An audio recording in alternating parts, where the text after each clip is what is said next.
Hey, good morning, everyone. Let's see if I can get everybody connected, see if I can see posts from everyone, comments from everyone. All right, looks like we are live. Okay, trying to make sure I can get the comments going here, but good morning to everybody. I can see that there's several of you on here already. This is Ginger Williams with Queen and Company, getting ready to do a run through of our newest die cutting guide. Let's see here. Just trying to pull up comments so I can make sure I can see what everyone's saying, so I can hopefully answer everybody here. All right. June, Diane, Katrina, Kelly, Phyllis, Judy, Dawn, Carly, Laura, Olga, a whole bunch. Okay, well, welcome everybody. This morning I am live streaming, so I am here, but what I'm going to live stream is actually a pre-recorded video where I went through to show you a little bit about how to, not a little bit, a lot, but how to use our newest die cutting guide, number 3. But the principles go across the board to all of our die cutting guides. There's 3 of them now. But I also want to say, first of all, happy World Card Making Day. I can see in the Facebook group that many people have been working hard on getting cards done for some of the things that we have happening for our World Card Making Day celebrations. And one of the things that's happening is that during my broadcast today, I get to select a couple of comments to be able to award a $20 gift card to. So I would love to have you guys interacting with me and asking questions. Even though the tutorial, the class I'm going to show you is pre-recorded, I'm here watching your comments live and I can answer questions live. And I'm excited to be able to be more interactive with you as we watch together my class. All right, so let's see here. So just a reminder that yes, 2 people at the end of the broadcast, I'll get to choose some watchers to send a little bit of Queen and Company love to. And just a reminder about a couple of the things going on today. We have a big card making contest going on right now with lots of options on how to enter.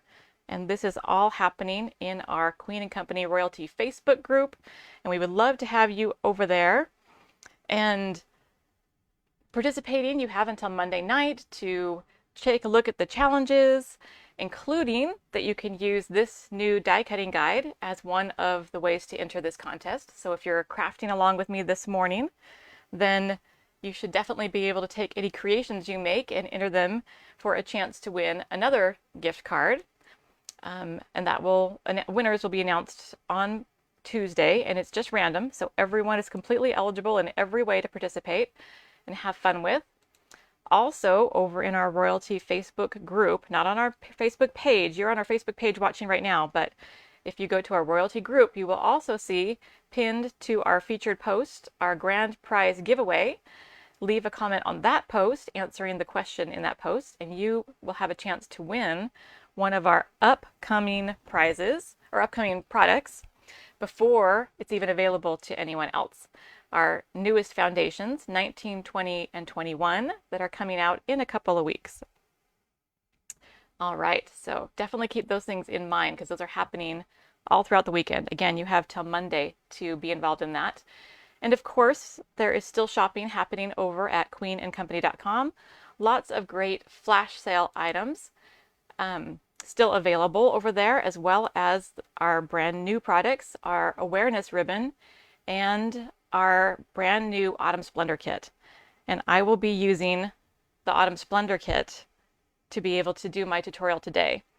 So I'm looking forward to sharing it with you. Okay, I see lots of comments about the guides. I am so happy that you guys love them. Honestly, they are a ton of work to put together, but I love them too. And I've been using them to build up my personal stash of cards. And so I'm glad that you guys are pushing me to do it because I'm benefiting as well. All right. So like I said, I'm still here live. I might pause the video to answer some of your questions, or I will simply answer them in the comment section. So just know, still here, even though we're going to transition over now to the video. So sit back, enjoy learning how to use foundation dies to make card making way easier so long as you have a die guide. Excited to be with you today and sharing how to use Queen & Company's die cutting guides. We have a brand new die cutting guide today. This is number 3, and I get the chance to be able to use it with our newest kit and take you step by step through how these die cutting guides can make card creation really fast and really easy, and also help you eliminate waste and be able to feel like you got a lot accomplished in a short amount of time. Now, as I said, this is number 3. We have 2 others, and if you are a member of Queen & Company's Royalty Facebook group, and anyone can join. If you're not a member yet, we'd love to have you in our Facebook group. You can find it by searching for Queen & Company Royalty on Facebook. But we have a files section in that group. And if you go to the files section and scroll down, you can find die cutting guide number 1 and die cutting guide number 2. They all work in similar fashions and show you how you can use our foundation dies, lay them out on your pattern papers, and come out with an amazing amount of cards at the end. All of our die cutting guides come with a supply sheet, and here you can see my supplies that I've picked out. I've got 5 pattern papers from the new Autumn Splendor kit that will be in place of the 5 papers you see in the die guide. The die guide will recommend some tone-on-tone, some pattern paper, and some cardstock that you will need in order to complete all of the 6 cards in this particular set. You can see that I've got polka dots just as the die guide suggests, as well as stripes like the die guide suggests, and my 3 tone-on-tone pattern papers in coordinating colors. And then some white cardstock will be used to cut some supporting shapes. And here you can see I've got an 8.5 by 11 sheet of paper. I've cut that in half, although later on I changed my mind and just cut it all from one sheet of 8.5 by 11 paper. And then you're going to need 6 card bases in order to build your cards on that. Now, because of the kit that I'm using, I actually used a die from set 8 to cut some card fronts out of craft cardstock. This particular color just matched a little better what I had in mind for the particular colors of cards that I was doing. So I'm going to attach this to my card fronts before I build from the sketches onto my cards, but that's an optional step. You can do that if you like. You can see I noted that on the actual die guide that you can use white or a coordinating color for your card bases if you should choose to do something different than plain white. Now, one of the other supplies that you will need in order to follow along with the die cutting dies are Queen & Company foundation dies. And here I have a little printout showing you, obviously in tiny scale, what our die cutting foundation dies sets look like. Currently, we have released 18 sets, numbered sets, as well as a few specialty sets. And we have a few more coming. I got to cover those up because I'm not supposed to reveal those quite yet, so don't look too close. But out of these 18 sets that we have already put out, this particular die is unique because it is only going to use the first 4 sets of dies. So foundation sets 1 through 4 are the only ones being used in this particular die guide. Those sets have been out for a long time, and a lot of you already have them. So I'm hoping that that makes it easy for many more of you to be able to jump in and give these die cutting dies a whirl and see how fun they are. And if you don't have sets 1 through 4, it's certainly something that you can start picking up and adding to your collection. Foundation dies really just make everything easier when it comes to card making.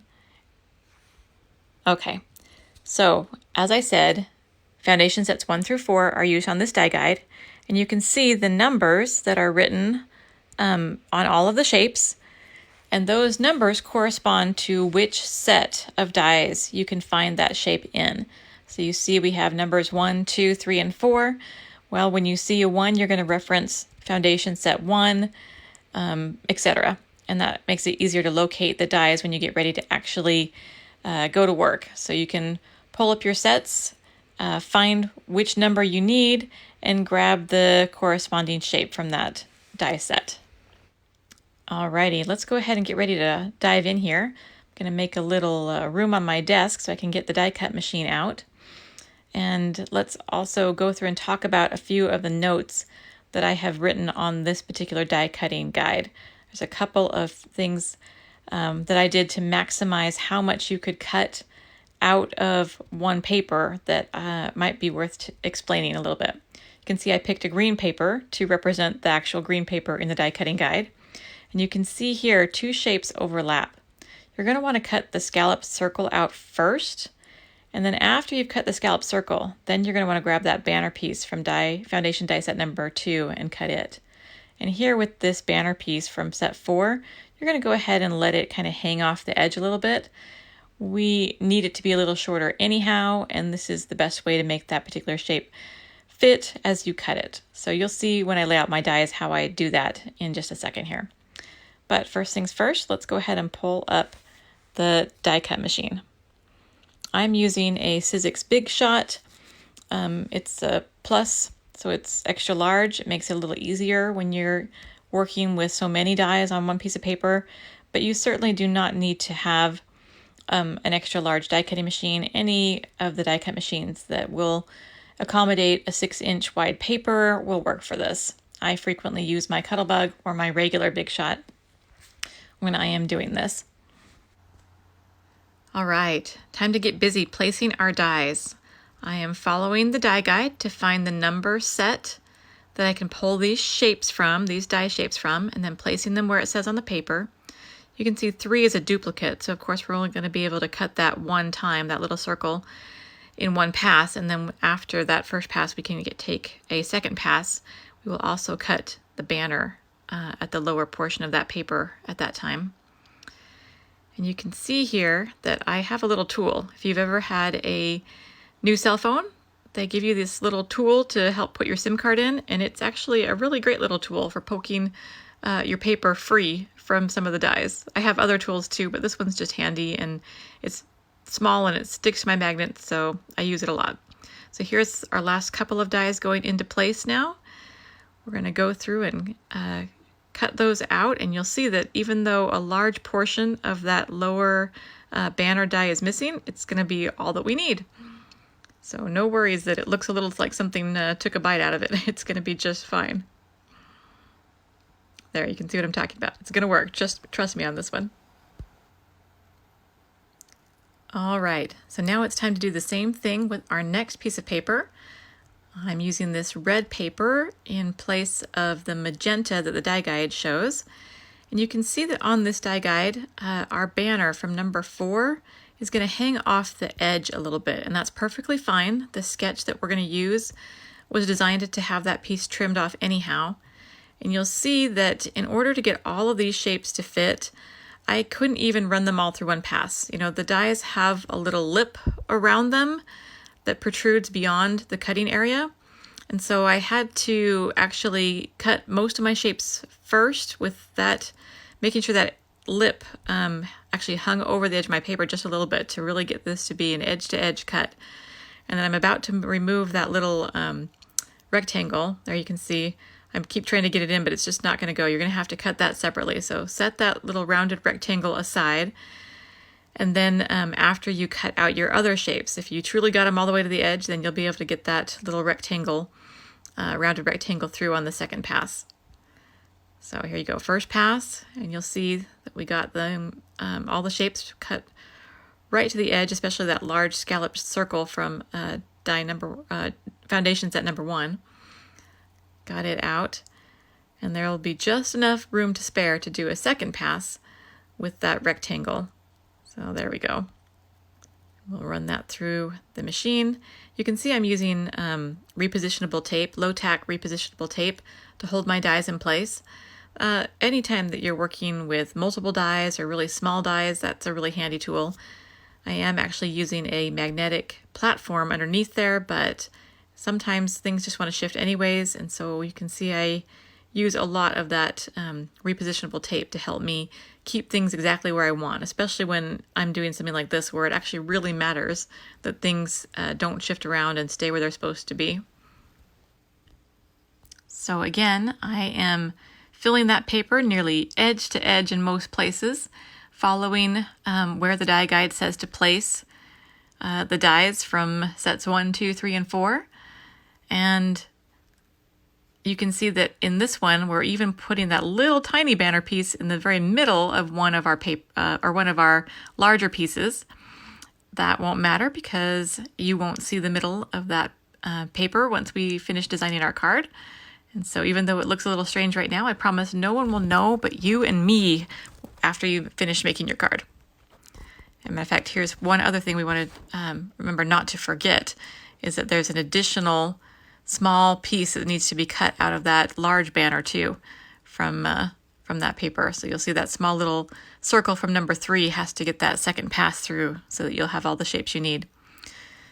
And this striped paper is an easier one to cut because it doesn't quite have to be as edge to edge as some of the other ones, but you are going to have to make 2 passes because that small border on the right hand side, you're going to want 2 of those, and you use the same die to make those. So cut your first 4 shapes and then you can set those aside and go back and find that die and squeeze it into that little spot that you have left and cut a second border die or border shape with that die. There we go. Perfect. Okay, on to the next paper. This is our dots paper. And you can see that there is quite a few shapes that are going to fit on this paper. And thankfully, though, I think you get them all done in one pass here. So here I've got them all lined up according to what the die guy said. And just with a little shifting, a little taping to make sure nothing moves on me, I'm going to be able to cut them all in one pass. And here we go. All right, all cut. And now we can set those dies aside, create another little pile of my polka dotted die cut shapes, and get them ready for sorting as we get ready to make our cards here in just a minute. We're not quite done die cutting yet though. We still have our cardstock, our white cardstock. You could choose a different color. White, I use a lot of white. It's just a great way to put a focal point on because it kind of frames it and shows it off without competing with your focal point. So you can see I have a variety of various dies as well as some sentiment strips. And depending on what kit you're using and which stamps you want to use to coordinate with which shaker shapes, you may choose to do different sentiment dies. I've put some out here that I think look good in these particular designs, but they are by no means the only ones you could use. You could easily use circles or different shapes from different die sets. The foundation dies have lots of different dies that can be used for sentiments, so feel free to adapt this as needed to the shapes that you have in mind for the card designs you want to make. And we are finally all done with die cutting. Seems like a lot of die cutting, but it actually goes pretty fast once you get going. Look at all those dies. I can set those aside and put them away. And now it is time to sort. So pull up page 3 of the die cutting guide, and you can go card by card. At least that's what works best for me. Some people might do color by color, but for me, card by card helps me to be able to go fast at sorting these and making sure that I get all of the pieces where they need to be. So as I mentioned before, I'm using these craft bases for this particular set of cards. And I'm going to go ahead and grab those background banner dies. And then on top of that will be our scalloped rectangle, and from white, the smaller rectangle that layers on top of that, and one little accent circle. You might want a sentiment strip on that particular design, depending on how and where you want to stamp your card, or stamp your sentiment for your card. Okay, so card number 2, I'm gonna need that long, tall banner in both the stripes and the polka dots, and we're gonna put that striped paper up a little higher. We're gonna trim it just a little bit shorter than it was, and if you remember, our red paper is already shorter because we let it hang off the edge of our paper while we were die cutting. And our fun little hexagon piece. I am putting a pie on that hexagon piece, and it's just the perfect shape for framing something that's kind of long and rectangular the way a pie is. I love the pumpkin pie shaker in this particular set. And you can see here, the sketch is designed for a skinny sediment, but a lot of those sediments I might use for this particular shaker might be fatter. And so I probably am going to cut an additional sediment strip that's fatter and use that one instead of the one on the die guide. So just an example of how you might adapt it to the needs of your particular card design. Okay, card number 3.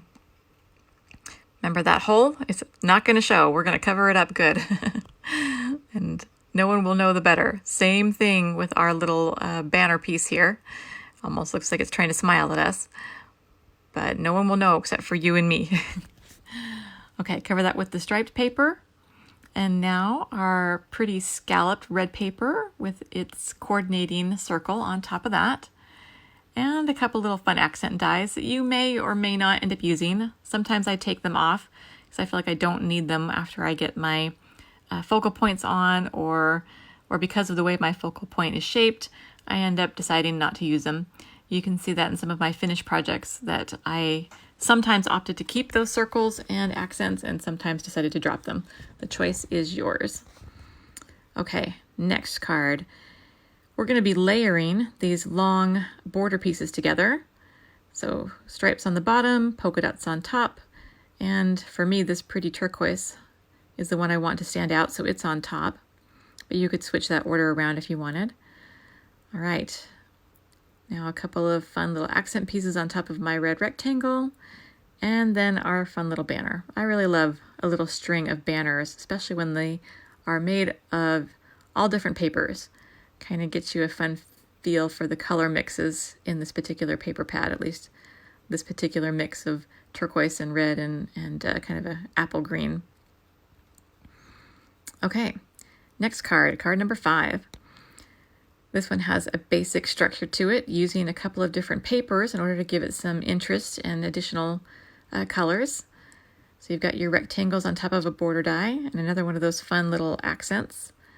And then you can choose with this one where you want your rounded rectangle to be.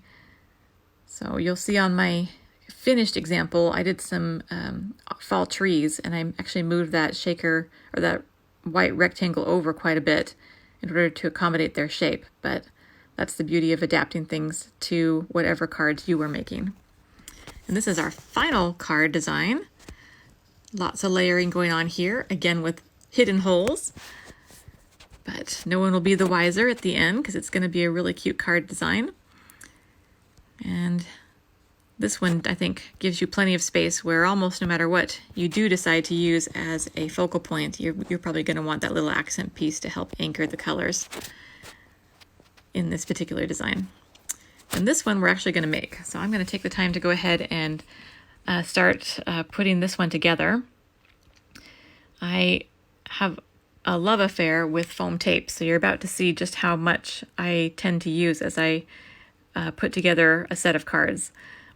I use a giant roll because I burn through it pretty fast, but I love the extra dimension, and I love the way that it kind of can help separate layers from each other. Sometimes if you end up with a lot of busy papers or busy patterns, or like this particular background paper, a lot of colors and pattern going on, it can be helpful to have just that little bit of dimension to kind of help the eye separate the layers.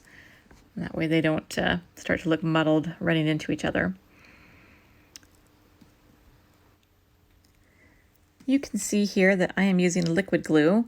I use both tape runner and liquid glue, just depending on my mood, I guess. Sometimes I tend to gravitate more towards the liquid glue just because you get another second or two of forgiveness if you want to shift things around a little bit or scooch or shove just a little as you're laying down. Whereas with tape runner, you're often one shot and down. But the chance to be able to do just a tiny little bit of wiggle and wobble and straightening is helpful to me. So I use a lot of liquid glue on top of all my foam tape. So the liquid glue that I was using at the moment is Art Glitter Glue, but I also go through a fair amount of sheer glue from Queen & Company. Those are probably my two favorites, but by far the thing I use the most is my foam tape. I do indeed go through quite a bit of that. And I hope that those of you that are type A are not disturbed by my very unevenness of my foam tape. It's going to be underneath where people aren't going to be able to see it, so I'm not very particular about how it looks. I guess if you were ever to disassemble one of my cards, you might be quite shocked at the sloppiness of the mechanics from the backside. But it has never seemed to bother the actual card design, and my recipients have always been happy, so I guess we'll leave things as is and try not to tell my type A friends just how bad my mechanics are from behind. Okay, so on this one I'm actually going to put Your Sweet stamp onto my little sentiment banner there, because I'm about to put a caramel apple shaker onto this card. So I'm using a stamping platform. This one is by We Are Memory Keepers. It is their mini stamping platform. I like these a lot because they're just the right size for stamping sentiments, which is the majority of what I stamp. But also because I like the spring action. I feel like I get a nice clean stamp that is super, super easy to get a second or a third impression if needed. So yeah, and sorry it's taken me so long there. I was trying to find my little brown ink stamping spot so I could have the right color. I like to color match the ink in my sentiments to the papers and the patterns that I'm using. And I have a pretty good selection of inks, but not a ton of brown, so it took me a minute to decide which one to use there. So you can see on this particular stamping platform, all I have to do is place down my sentiment strip and then get the stamp positioned and centered perfectly on there. And then I can go ahead and use the lid to pick up the stamp. I have a little flat tool, almost like a little flat emery board, where sometimes if the stamp is really sticky and my magnets aren't holding down the sentiment strip, I can use that just to kind of hold that little banner in place while I pick up my stamp and keep it from actually popping upward. So there we go, a little inking, looks pretty good, but I'm going to give it a second pass just to make sure that it's nice and clear and bold and easy to read. There we go, that looks great. So now I can get ready to add that to my card front. But first I'm going to clean off my stamp because I tend to forget if I don't do it right away. So I'm using my Queen & Company stamp chamois and my Queen & Company spray bottle to give it a quick wash down. I love that stamp chamois, and I love having the spray bottle right at my desk so I don't have to go into the next room for water or anything like that. I can just grab it, go, clean, and move on. I actually use that spray bottle and stamp chamois for a lot of things, but especially for working with small sentiments. Very handy stuff. So like I said, a lot of foam tape. So I'm going to pop up my sentiment here on foam tape. So I'm just cutting some small strips that'll fit on the back of that paper die cut. And we'll get that adhered towards the bottom of my card. I'm following the sketch for this particular card pretty strictly here, but certainly you could adapt it if you had a larger sentiment or if you had a different shape shaker that didn't quite fit as perfectly as you might like on that particular centerpiece. You could adapt as needed. But that's looking really cute there. Typically this sentiment is the last thing I add, but since I had already planned this particular card out, I knew I could go ahead and add it now before I took care of my focal point, my caramel apple shaker. Okay, so I'm pulling over my supplies that I will need from the Autumn Splendor kit to make my shaker, my caramel apple shaker. The Autumn Splendor kit has a lot of super cute fall shapes, Thanksgiving shapes in it. But one of my favorites is this caramel apple, probably because as a family, we often have a family night in October sometime where we sit down and actually make caramel apples together. And my kids have so much fun adding sprinkles and chocolate and all kinds of things to them. So a fun family tradition that I was happy to capture in a shaker form. Okay, so I've pulled over my smaller die cut machine since I'm working with much smaller amounts of dies at one time here. I am using the outline dies that go with this kit, along with some plain craft paper that give us a pretty good caramel color for our caramel apple here. Let's go ahead and run that through the machine. My machine wants to wiggle a lot today, I'm not sure why. But that will give us the base that we need for our shaker shape, as well as the decorative cover for our foam, so that we'll have that continuous caramel color for our shaker. And for this particular apple, I'm going to make it a red delicious. So I'm using a tiny, tiny bit of that red paper from our previous die cutting. There was just enough left that we could still use it and get one more useful piece out of it. This is going to be at the very top of our apple. It doesn't look like much by itself, but it's going to give us that little hint of apple peeking out from our shaker, or from the caramel of our shaker. So we'll finish that. And then the last step will be to cut out the popsicle stick at the top of our apple. So I've got a little bit of a lighter colored paper here that looks a lot like pine wood. And I'm cutting out that popsicle stick piece. And now we will be ready to assemble our shaker, which is the funnest part of the whole process, right? So for this particular shaker, let's see, I'm just making sure everything fits. It's always good to double check before you start peeling off your liners and exposing your adhesive to make sure that your foam is going to be facing the right direction. This shaker is not symmetrical, and so it's always good, especially with non-symmetrical shapes, to double check that you've got everything going the right direction before you start trying to adhere things down. Okay, now it's the fun part. Time to put our shaker toppings inside of our shaker. Now the Autumn Splendor kit comes with a wide amount of colors that match the pattern papers of Pearlies. And I think that sounds like perfect little imitation sprinkles for our caramel apples. So I'm going to pull out a variety of colors in kind of blue and some turquoise and red, some whites, anything that looks good and matches our little color scheme of our card here. And the kit does come with green Pearlies, but I've made a lot of cards already with this kit. And so you'll see me in a little bit. I'm going to pull out some green Pearlies from a bottle that I had, but that's just because I'd already used up the greens in my kit. So I like this particular shaker to be about medium full. I don't want to overdo it, but I don't want to underdo it either.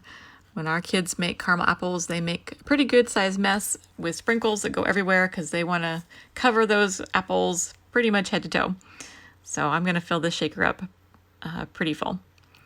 Okay, and then here is the pre-cut acetate covers that come in the kit. And again, I'm just going to kind of make sure that I have it going the right direction. And I'm going to use my trusty spray bottle to spray some water, mist it a little bit on my acetate, and then I'm going to wipe it off. That really helps cut down on static. So if you have problems with static, a little misting with your spray bottle and a little wipe down can often help remove a lot of the static that might be on your acetate and keep those little Pearlies from trying to jump around while you're putting your cover onto your shaker. All right, things look good, no static. I think we're ready for the next step, which would be gluing our decorative covers on top of our foam.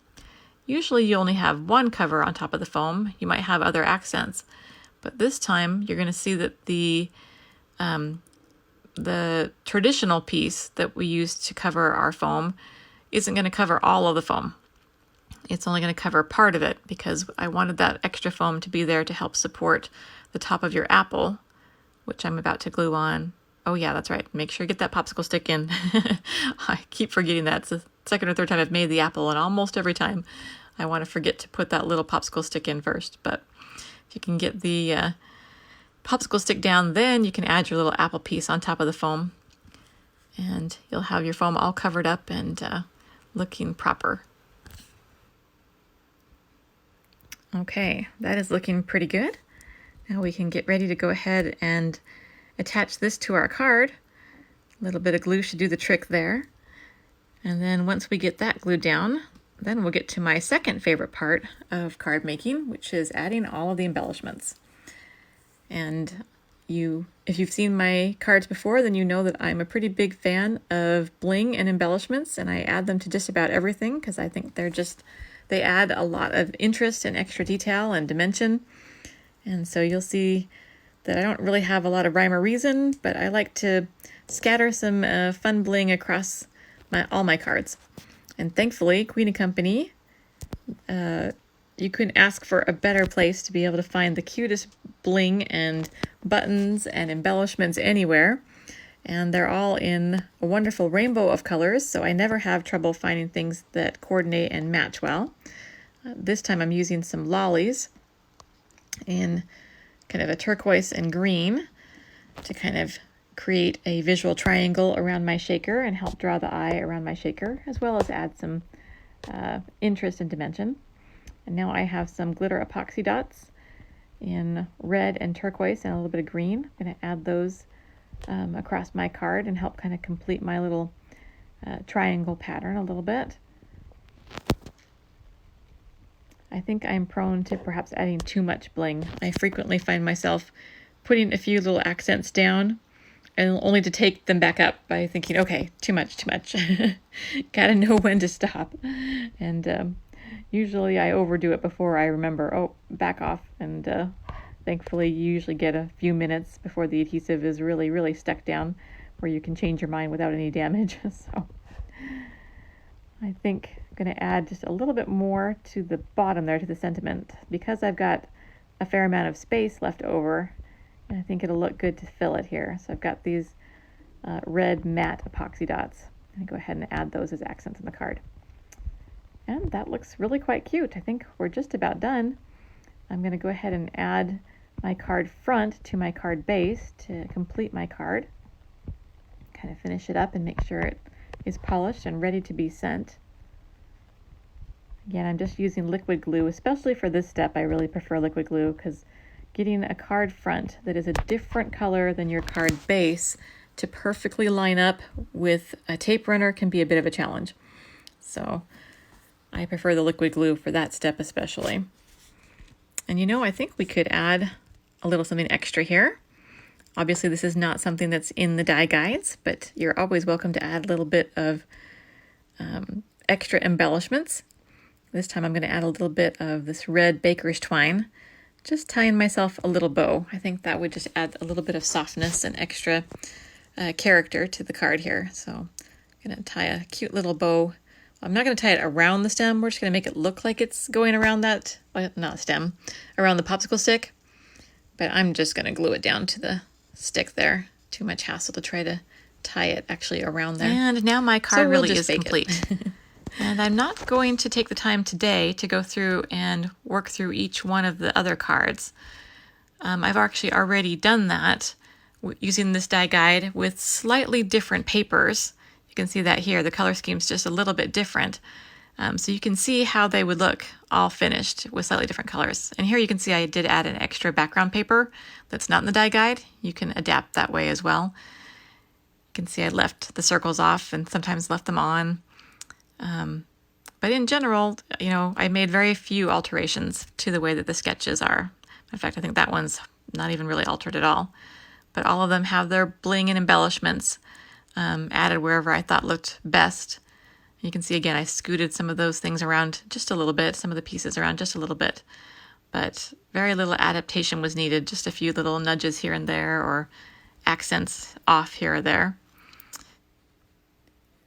So here's just a little bit closer look at a couple of those cards, just so you can get a feel for how they turned out and how they look with all their extra bling and dimension added to them. And I believe we promised a bit of a sneak peek. So shall we take a little peek at our upcoming Christmas kit? We had a lot of requests to see a little bit of a peek at what would be inside of it. And so here we go. Come check out the cuteness that is soon to be the homemade holiday kit. Now, like I said, this is a Christmas kit, so I think you can figure out the theme, and perhaps that means you could take a couple of guesses at what other shapes you might think are coming out in this upcoming, I think it's called Homemade Holidays Kit will be the name of this kit. So more information and more details about what you will find in that kit to come, but feel free to start your guessing. No promises that we'll respond, but it's fun to see what you think we might have coming out. Okay, well that is a wrap on my tutorial for how to use our die cutting guides and the closer look at the Autumn Splendor Kit and die cutting guide number 3. It was a lot of fun to work with, and we got a lot accomplished in a short amount of time. And again, if you want to find these guides, you need to be in our Facebook group called Queen & Company Royalty, and you need to go to the Files tab. Scroll down and take a look for the different pages there, and you can print those pages out and give these die cutting guides a try. Thank you for joining me today. Bye.